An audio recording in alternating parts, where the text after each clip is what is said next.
इस भक्त का जूठन भी खाती थी स्वयं देवी माता। कहा जाता है कि भगवान प्रेम का भूखा होता है, वह क्रियाएं नहीं भावनाएं देखता है।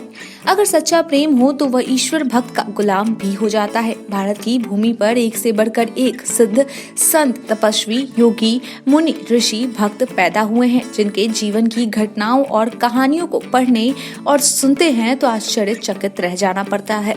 सच तो यह है कि भक्त की खुशी में ही ईश्वर की खुशी होती है। रामकृष्ण परमहंस, मीराबाई, तुलसीदास आदि ऐसे ही भक्त थे जिनकी ईश्वर के प्रति प्रेम और भक्ति की अक्सर चर्चा की जाती है।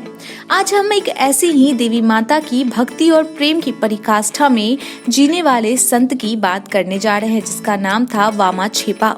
कुछ लोग उन्हें वामाखेपा भी कहकर पुकारते थे। उनका मूल नाम वामचरण चट्टोपाध्याय था। भारत भूमि के पश्चिम बंगाल में इनका वीरभूम जिले में जन्म हुआ था। इस महान संत का समस्त जीवन माँ तारा के लिए समर्पित था। उनकी भक्ति ऐसी थी कि ये स्पष्ट कहा जा सकता है कि वे अपनी माँ तारा के लिए ही जीते थे और उसी के लिए उनका समस्त जीवन समर्पित था। रामकृष्ण परमहंस के समकालीन थे।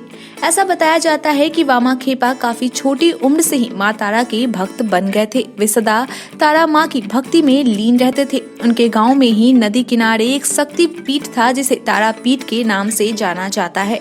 बताया जाता है कि बचपन में ही एक बार वामा उस मंदिर में गए और वहां उनकी कैलाशपति बाबा का साथ मिला। बाबा ने उन्हें योग, भक्ति, तंत्र की शिक्षा प्रदान की।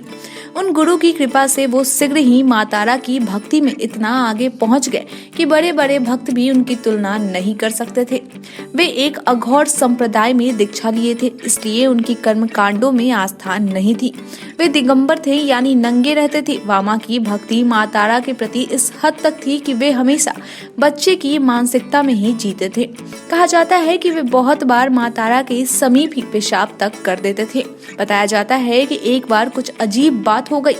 माँ तारा के भोग के लिए बनाए गए प्रसाद को वामा ने भोग लगने से पहले ही चख लिया। उनके ऐसा विचित्र व्यवहार पर मंदिर के कर्मचारियों ने उन्हें वहां से भगा दिया। ऐसा होने के बाद वे वामाखेपा भूखे प्यासे 4 दिनों तक निरंतर माँ तारा का नाम जपते ही बिताया। तब तक दिन मंदिर की प्रबंधक रानी को स्वप्न में माँ तारा का दर्शन हुआ। उन्होंने रानी से कहा कि उन्हें बड़ी भूख लगी है, किंतु उनका प्यारा पुत्र भी भूखा है। माता ने स्वप्न में यह भी कहा कि वो तब तक प्रसाद नहीं खाएंगी जब तक कि उनके प्रिय पुत्र वामा को खिला नहीं दिया जाता। देवी के ऐसा कहने पर रानी ने लोगों को भेजकर वामा को खोज कर लाने को कहा और उन्हें प्रसाद दिया।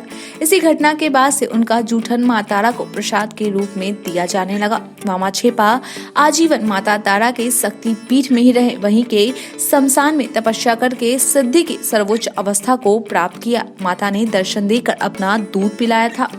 यहाँ तक बताया जाता है माँ तारा ने वानखेपा को दर्शन देकर स्वयं अपना दूध तक पिलाया था।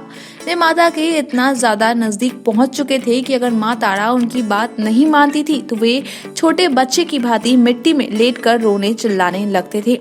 यही नहीं, इस दशा में वे माता तारा को भी कुछ भला बुरा तक कह देते थे। वे समस्त स्त्रियों को माता के रूप में देखते थे।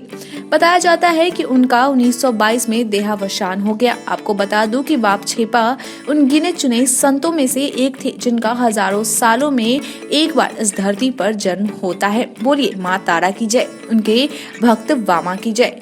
वामा की भक्ति के इस चर्चे को सुनकर आप क्या कहेंगे? आज के लिए इतना ही, धन्यवाद।